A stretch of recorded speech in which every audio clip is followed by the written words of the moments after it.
Now, I went to go see The Secret Life of Pets, and it was pretty good, but I would say that when it comes to Illumination's pictures, I would say Despicable Me 2 is like a million times better. Now, when you get down to the story, it's pretty cliche. Now, tell me if you heard this plot in a movie before. Now, there's a pet named Max, and honestly that's the only name I can actually remember from the whole movie. But anyway, Max is happy with his owner when all of a sudden her owner brings in a new dog. And at first they don't get along and they keep constantly messing with each other until one day they end up getting lost. And then they gotta find their way back home. And I think y'all kinda know how this is going to play out from here. Yeah, that's the issue, is that the story at times feels pretty cliche. And what's even worse is that the movie even seems like it kind of knows that's the case sometimes, as sometimes it tries to get through those moments as quickly as possible. Now, what does pull the story through is the jokes and humor. I was laughing throughout the entire movie, and honestly, it's worth seeing the movie just for that alone. But honestly, when you have to rely on jokes to get through a movie, it can only really get you so far, and it can't really get your story past okay levels, even if it can be very enjoyable.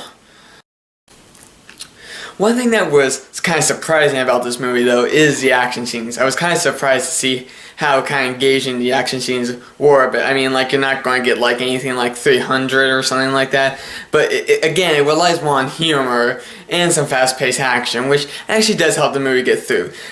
One of the climax around there where one of the dolls like fights off like all the animal resistant members was actually pretty hilarious, I won't lie. But honestly, the action scenes also make the movie great, so you should also be fairly satisfied with those too.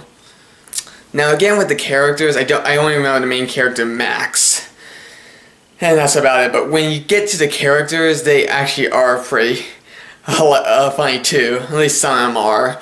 The main character, Max, and the other dog that he's with are just kind of generic. They don't get along, but then they start learning about each other, and then they become friends towards the end of the movie, and that's nice. That's nice and all.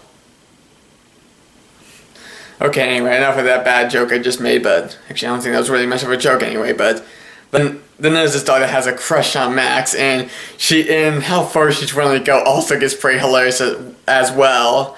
There's also some eagle or hawk or whatever that's also pretty hilarious. The hamster is the classic comic relief guy. And the other main characters are just also like your generic, pretty funny characters.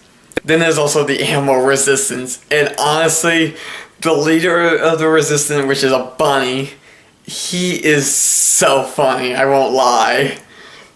I was just laughing throughout the whole characters throughout the entire movie. Again, it makes the movie worth it.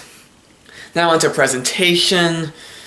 Well, I want to say the presentation is quite on par with Pixar, and I would maybe say that Despicable Me 2 had a better presentation, but it's still fairly good. The character design and animation is pretty good for the most part. I didn't really see any bad moments or anything like that. The voice acting is pretty good, and the music fits the movie quite well too. So overall, there's really no faults with the presentation. And there's nothing that'll make you really cringe or anything, so you have that, at least. Now, The Secret Life of Pets, again, Despicable Me 2 is the much better movie, but on its own, it's still quite a good movie, and you should fairly like it. I highly recommend it.